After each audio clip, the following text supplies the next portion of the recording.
Welcome to Tech Bites and News, your personal generative AI podcast. So, we're diving into the world of Lisp today, specifically why someone, let's call him Dan, switched from Clojure to Common Lisp. It's a pretty interesting story, full of technical details and a bit of a Lisp-fueled adventure.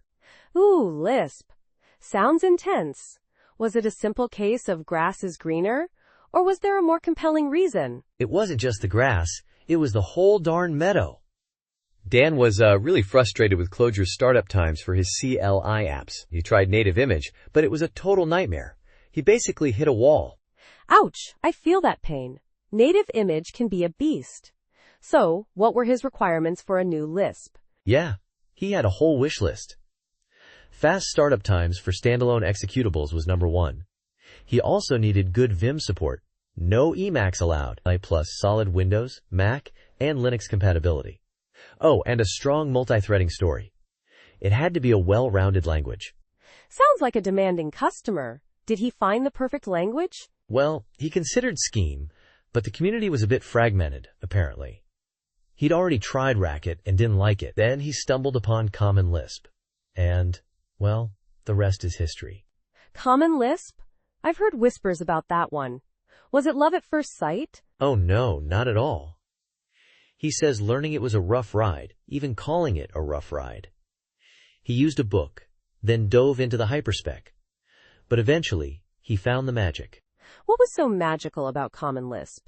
I mean, besides the obvious Lispy goodness. Well, for one, it's a standardized language. There are multiple compilers and runtimes all adhering to the same standard. Plus, he found a great tool called Roswell to manage them all. He also really appreciated the fast runtime, especially SBCL. And the community is pretty strong too, with a vibrant blogosphere and a Discord server.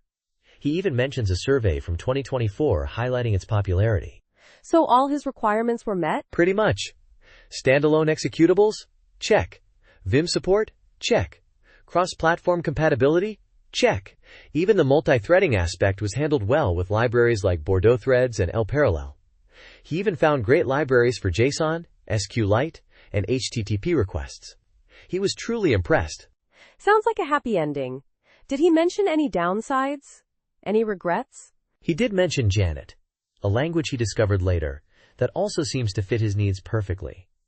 But he's glad he went through the Common Lisp journey first. He appreciates the CLOS object system and the condition system, which he found particularly powerful and useful. In the end, he feels Common Lisp is just a bit stronger. Interesting. So it was a journey of discovery, not just a simple switch. A testament to the power of Lisp, I suppose. Exactly. And that's why Dan wrote the blog post, to share his experience with newcomers to Common Lisp. He hopes it helps others avoid some of the pitfalls he encountered. So, there you have it. A deep dive into Dan's Lisp adventures. Thanks for joining us on Tech Bites and News. Bye for now. Bye-bye.